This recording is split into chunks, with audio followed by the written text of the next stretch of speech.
Bienvenue les amis à cette nouvelle session de cours où nous allons parler de l'indicateur alligator de Bill Williams. Alors, l'indicateur alligator a été développé par l'auteur américain Bill Williams et il l'a présenté pour la première fois en 1998 dans un ouvrage d'analyse technique. Voilà sur mon graphique à ce niveau-ci l'indicateur alligator. Donc, comme vous pouvez le voir, l'indicateur alligator est un indicateur de tendance. Donc, il est classé dans la catégorie des indicateurs de tendance. Son but est d'identifier les phases de marché les plus directives. Donc, quand on met l'indicateur alligator sur notre graphique, c'est pour voir en fait quand est-ce qu'on va vraiment décoller et pour pouvoir profiter de ces mouvements-là. Pour l'auteur, c'est-à-dire pour M. Bill Williams, il est intéressant de déceler les phases pendant lesquelles le marché est directif car c'est dans ces moments-là que l'on peut faire les plus gros gains. Donc comme vous le savez déjà, c'est lorsque le marché est en tendance qu'on réalise vraiment de gros profits. Donc vous pouvez prendre le début du mouvement et laisser votre position courir pendant des mois et gagner après sur du long terme. Donc l'auteur Bill Williams nous conseille donc de privilégier dans l'utilisation de cet indicateur les marchés en tendance. Alors sur mon graphique ici, vous allez remarquer que l'indicateur est composé de trois lignes. Donc vous avez la ligne verte, vous avez la ligne rouge et en bas vous avez la ligne bleue. Alors, ces différentes lignes sont quoi en fait? C'est quoi le rôle de chaque ligne? C'est quoi le nom qu'on donne à chaque ligne? Quand vous l'avez déjà remarqué, le nom donné à l'indicateur est déjà un nom particulier qui est alligator, le nom d'un animal. Donc, pour faire comprendre beaucoup plus facilement les composantes de son indicateur, l'auteur a donné des noms vraiment spécifiques à chaque ligne. Alors, la première ligne que nous avons là, c'est-à-dire la ligne verte, est une moyenne mobile lissée. Donc, on a plusieurs moyennes mobiles. On a la moyenne mobile simple, la moyenne mobile pondérée, la moyenne mobile arithmétique, la moyenne mobile lissée. Donc, cette moyenne mobile-là est une moyenne mobile lissée, calculée sur 13 périodes et décalée de 8 périodes en avant. Si vous ne comprenez pas cela, ne vous inquiétez surtout pas, il y aura un cours spécial pour vous donner beaucoup plus de détails sur en fait ces différents types de moyennes mobiles et comment est-ce que vous allez pouvoir les utiliser dans votre trading. Donc maintenant que nous avions vu en fait cette première ligne, passons à la seconde ligne qui est elle aussi une moyenne mobile lissée. Alors cette ligne, c'est-à-dire la ligne rouge, on l'appelle la dent ou les dents de l'alligator et c'est une moyenne mobile lissée calculée sur 8 périodes et décalée de 5 périodes en avant. Et pour finir, on a la ligne bleue qui constitue les lèvres de l'alligator qui est une moyenne mobile lissée également calculée sur 5 périodes et décalée de 3 périodes en avant. Donc, les trois composantes de notre alligator sont des moyennes mobiles lissées. La première est une moyenne mobile de 13 périodes, décalée de 8 périodes en avant. La seconde est une moyenne mobile de 8 périodes, décalée de 5 périodes en avant. Et la troisième est une moyenne mobile de 5 périodes, décalée de 3 périodes en avant. La première ligne, c'est-à-dire la ligne verte, est appelée la mâchoire de l'alligator. La seconde ligne, la ligne rouge, est appelée la dent. Et la ligne bleue est appelée les lèvres de l'alligator. Alors, comment est-ce que nous allons vraiment pouvoir utiliser cet indicateur technique-là pour trader sur les marchés, pour se faire de l'argent sur les marchés? Comme tout autre indicateur technique, cet indicateur peut vraiment vous permettre de constituer votre stratégie de trading et de vraiment faire de l'argent avec cette stratégie. C'est donc ce que je vais vous montrer tout de suite.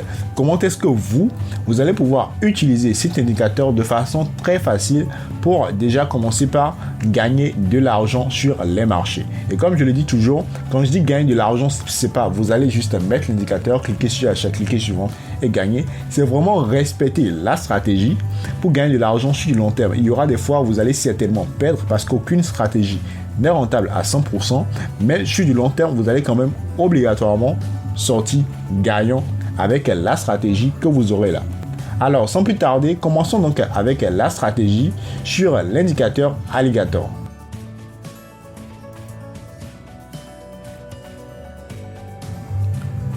Alors, avant de vraiment commencer avec la stratégie, nous allons rapidement voir les différentes phases de l'indicateur. Alors, premièrement, c'est la phase en fait où les trois composantes de l'indicateur sont vraiment orientées à la hausse ou orientées à la baisse. Là, on dit que l'alligator a ouvert en fait sa mâchoire. Donc, comme vous pouvez le voir ici, on voit qu'à ce niveau, les trois différentes composantes de l'indicateur se sont vraiment orientées à la hausse. Et là, on est vraiment resté sur un mouvement haussier sans s'entremêler pendant un bon moment. Donc là, on va dire que l'alligator a ouvert sa bouche et a entraîné en fait un mouvement haussier sur les prix. Comme on peut avoir également un mouvement baissier sur les prix, comme ce que vous voyez là. Donc on a ouvert la bouche vers le bas et cela a entraîné un mouvement baissier. Comme ici par exemple, un mouvement haussier et ainsi de suite. Alors, lorsque nous ne sommes pas dans un mouvement haussier ou un mouvement baissier, c'est-à-dire lorsque l'alligator n'ouvre pas vraiment sa mâchoire, on dira que l'alligator a fermé sa mâchoire, bien sûr, et que là, en fait, on n'est ni en tendance haussière ni en tendance baissière. Et dans ce cas, on ne va pas trader. On ne va pas du tout trader parce que là, on est vraiment en train de faire des allers-retours et trader pendant des phases comme ça, c'est vraiment s'exposer au risque de vraiment perdre de l'argent sur les marchés. Donc, comme vous pouvez le voir ici, on voit qu'à ce niveau-ci, l'alligator a vraiment essayé d'ouvrir sa mâchoire, mais après, les composantes se sont encore entremêlées et on est resté comme ça pendant un bon moment avant que l'ouverture ne se fasse vraiment ici. Comme vous pouvez le voir ici également, on a ouvert la mâchoire ici, mais après on est revenu en dessous, ainsi de suite. Donc ces phases de marché sont des phases à ne pas trader. Donc cette phase par exemple, c'est une phase de range, et si vous voulez vraiment utiliser la stratégie que je vais vous enseigner, ce sont des phases que vous n'allez pas trader avec cette stratégie. Il faut carrément laisser ces phases de marché et travailler uniquement dans les phases où l'alligator sera vraiment orienté soit à la hausse ou à la baisse. C'est vrai, on ne peut pas savoir à l'avance si l'alligator sera orienté à la hausse ou à la baisse. Mais si déjà, premièrement, vous avez remarqué que l'alligator s'est orienté à la hausse à ce niveau-ci et que vous avez pris un mouvement, vous entrez peut-être en position quelque part ici et vous mettez votre stop loss là et que vous voyez que l'alligator s'est encore entremêlé vers le bas, alors là vous allez vous dire qu'à partir de là maintenant moi je ne trade plus avec la stratégie là, je ne vais plus trader ce mouvement parce qu'on a eu un premier mouvement de croisement ici, on a un second mouvement de croisement ici et là on a un troisième mouvement de croisement, donc ça devient trop. Cela voudrait simplement dire qu'on n'est pas du tout en tendance et que là maintenant on est en range et qu'il ne faut vraiment pas trader. J'espère que vous avez bien compris en fait les phases de marché avec l'indicateur alligator. Si vous avez bien compris, alors nous allons pouvoir maintenant passer à notre stratégie de trading avec l'indicateur alligator de Bill Williams. Alors, une fois que vous avez ajouté votre indicateur alligator, donc pour ceux qui ne se rappellent pas de comment ajouter un indicateur, il vous suffit tout juste de venir sur insertion, vous venez dans indicateur et directement ici vous avez alligator. Automatiquement vous l'ajoutez. Vous cliquez sur OK et votre indicateur sera directement ajouté. Donc, une fois que votre indicateur est ajouté au graphique, vous avez quelque chose comme ceci. La première chose à faire est d'aller en fait sur du daily ou bien sur du weekly. Donc, je vais par exemple aller sur du graphique weekly. Alors, en allant sur du weekly, je remarque que les trois lignes, les trois composantes de mon alligator sont orientées à la hausse. Donc, on a la ligne verte qui est au-dessus de la ligne rouge qui est au-dessus de la ligne bleue. Donc, pour ceux qui ont suivi le cours sur les moyennes mobiles, vous comprenez très bien quand je dis orienté à la hausse et orienté à la baisse. Donc là, on voit clairement que les trois lignes, les trois composantes sont orientées à la hausse et que le prix est au-dessus de ces trois composantes-là. Donc une fois qu'on a déterminé cela, on dit alors à partir de là, nous allons uniquement chercher des points d'entrée à l'achat. Quand je dis chercher des points d'entrée à l'achat, c'est pas attendre et entrer en position sur du weekly, mais c'est d'aller sur de plus petits intervalles de temps, notamment le H1 ou le H4, pour pouvoir prendre des positions. Donc, on a déterminé la tendance. Ici, on voit que les composantes sont orientées à la hausse, donc on est haussier. On part donc sur du H1. Et une fois sur le graphique H1, on regarde également le comportement en fait de nos différentes composantes de l'indicateur alligator. Sur du H1 également, on voit que l'indicateur alligator, donc les composantes sont passées du mouvement baissier vers le mouvement haussier. Donc actuellement, on est en train de repasser haussier. Et qu'est-ce que vous remarquez? On remarque à ce niveau-ci que le prix est en train de passer au-dessus de la ligne verte de notre alligator, donc au-dessus de la mâchoire de notre alligator. Donc ça, en fait, c'est déjà un signal d'achat pour celui qui utilise l'indicateur alligator. Donc on a déterminé la tendance qui est une tendance haussière en weekly. On vient en H1 et on voit maintenant qu'on est en train de repartir haussier parce que les trois composantes de l'indicateur sont orientées à la hausse. Donc si vous êtes sur votre graphique, vous allez directement en fait prendre ce trade à l'achat là. Et lorsque vous allez prendre le trade à l'achat, vous allez mettre votre stop loss en dessous du creux précédent. Et le creux précédent qu'on a après, ce qu'on a ici, c'est celui-ci.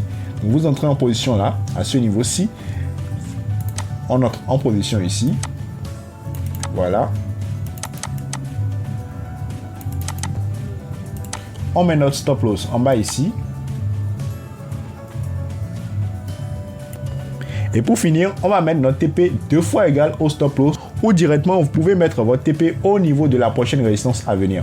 Mais si vous mettez votre TP directement au niveau de la prochaine résistance à venir sans respecter un ratio entre le stop loss et le TP, sur du long terme, vous n'allez pas vraiment être rentable. Il faudrait que le TP soit vraiment plus élevé que le stop loss. Donc par exemple, ce trade qui a un ratio de 1 pour 1, vous pouvez le prendre, mais ce n'est pas l'idéal à prendre vraiment sur du long terme.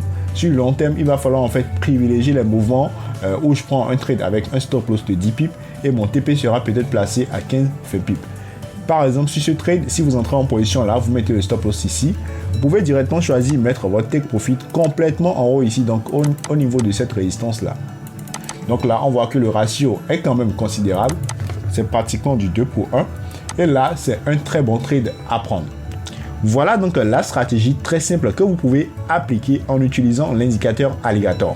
Donc pour ceux qui font également du chartisme, vous pouvez combiner votre chartisme avec l'indicateur alligator. En combinant le chartisme avec l'indicateur alligator ne sera juste qu'un outil pour confirmer en fait le mouvement et pour vous permettre d'entrer en position au bon moment. C'est bon, donc l'indicateur alligator va juste vous permettre de confirmer des cassures ou autres et d'entrer en position au bon moment. Pour ceux qui utilisent également les indicateurs comme RSI et autres, vous pouvez toujours combiner ces différents indicateurs et trouver en fait la meilleure méthode qui va vous convenir. Parce que là, moi, je viens de donner une stratégie. Cette stratégie peut ne pas forcément vous convenir en fonction du type de trader que vous êtes. Donc, c'est en travaillant avec plusieurs méthodes que vous allez trouver la bonne méthode qui va fonctionner avec vous. C'est d'ailleurs le but de ce cours qui vous donne en fait plusieurs stratégies de trading avec différents indicateurs pour vous aider à trouver l'indicateur qui va mieux vous convenir. Merci donc à vous d'avoir suivi cette session de cours. Si vous n'avez pas compris une notion donnée sur cet indicateur, c'est-à-dire sur l'indicateur alligator de Monsieur Bill Williams, n'hésitez surtout pas à laisser des commentaires ou à m'écrire directement en privé pour recevoir plus d'explications. Rendez-vous donc à la session prochaine pour une nouvelle vidéo éducative sur un indicateur.